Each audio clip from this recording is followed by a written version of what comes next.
Сәлеметсіздер ме? Сіздерге бұл білім ордасы таныс бе? Әрине, бұл Жамбыл облысы Байзақ ауданы Саркемер ауылындағы Ғани Мұратбаев атындағы гимназиясы.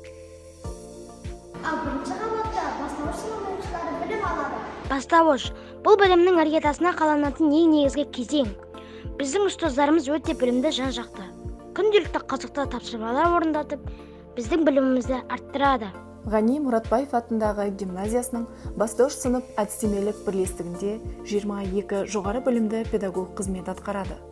Жоғары санаттағы ұстаздар 14, бірінші санат 5, 4 педагог шебер, 11 педагог зерттеуші, 3 педагог сарапшы, 1 педагог модератор.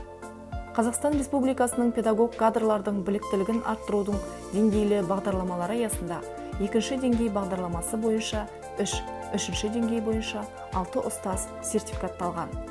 Әдістемелік бірлестік тақырыбы оқушылардың ақпараттық құзыреттілігін функционалдық сауаттылық арқылы қалыптастыру. Мақсаты оқушыларды шығармашылыққа баулу арқылы мәтінді дұрыс мәнерлеп және шапшаң оқуды меңгеру, шығарма авторының көзқарасын түсіну. Жалпы, бірлестік жұмысының тақырыбына сай, мұғалімдер топтарға бірігу арқылы шығармашылық тақырыптармен жұмыс жасайды. Шығармашылық тақырыптың негізінде әртүрлі жобалар іске асырылды. Атап айтқанда, білімдік жобалар.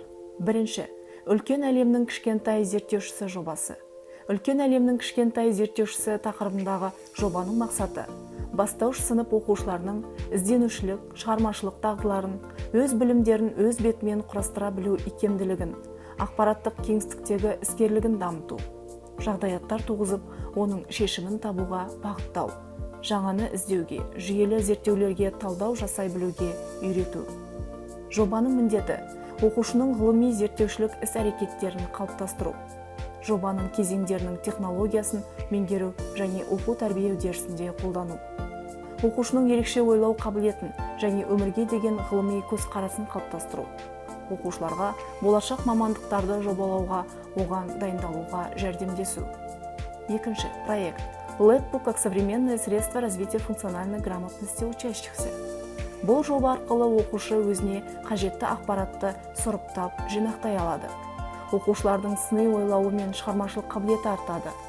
Кең көлемдегі ақпараттарды қысқа, түсінікті жолмен есте сақтауға көмектеседі. Үшінші, оқу үдерісінде нейробика жаттығуларының тиімділігі.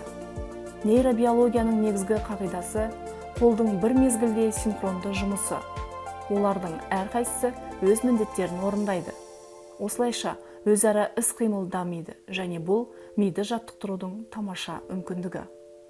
Нейрогимнастиканың артықшылықтары тұрақты аэробты жаттығулар сізге жүйке жүйесінің жағдайын нығайту, жаңа ақпаратты есте сақтауды жақсарту, толық танымдық қабілеттерін дамыту, мидың екі жарты шарының жұмысын синхрондау. Сонымен қатар, көңіл күйді жақсартады, уайымдардан, қорқыныштан арылтады. Оқушы өзінің эмоцияларын жақсы басқаруды үйренеді, агрессияның шабуылдарын бақылайды, тітіркенумен күреседі. Төртінші, әлеуметтік жоба. Алға досым, әрқашан жақсылық жолымен жүр. Жобаның негізгі бағыты балаларға жақсылық жасау өнерін үйренуге көмектесу. Қиын өмірлік жағдайға тап болған және қолдау мен қамқорлықты қажет ететіндердің барлығына. Жобаның өмірдегі белсенділігі. Оқушылар мектептің қоғамдық өмірінің белсенді қатысушыларына айналады. Оқушылардың қоғамдық пайдалы іс-әрекеті көрінетін болады. Оқушылар өздерінің қосқан үлесі көптеген қоғамдық әлеуметтік мәселелерді шешудің тиімді жолы екенін көрсете алады. Мұғалімнің кәсіби білімін жетілдірудің ең бір тиімді әдісі бұл сабақты зерттеу. Сабақты зерттеу мұғалімдер тәжірибесі саласындағы білім жетілдіруге бағытталған ынтымақтастық педагогикалық тәсіл. Осы орайда бастауыш сынып мұғалімдерінен 3 зерттеу тобы құрылды. Математика және әдебиеттік оқу пәндерінен қиындығы бар мәселелер төңірегінде жұмыс жүргізілді. Зерттеу құрамындағы ұстаздар зерттеу сұрағын, нысанын анықтап, зерттеу сабақтарын өткізді. Зерттеу нәтижесі мектепшілік әдістемелік кеңесте қаралып, мұғалімдерге арналған көмекші құрал әзірленді. сабақты зерттеу, тәжірибені жетілдірудің тиімді жолы тақырыбында аудандық семинар өткізіліп, аудан мұғалімдеріне іс тәжірибе таратылды. Бірлестік мұғалімдері педагогикалық шеберлік орталығының ұйымдастыруымен өткен үздік сабақты зерттеу тобы байқауына қатысып, диплом алғыс хаттар иеленді. Сабақты зерттеу мұғалімнің оқыту тәжірибесін жетілдіру тәсілі ретінде тақырыбында облыстық вебинарда өз іс тәжірибемізбен бөлістік.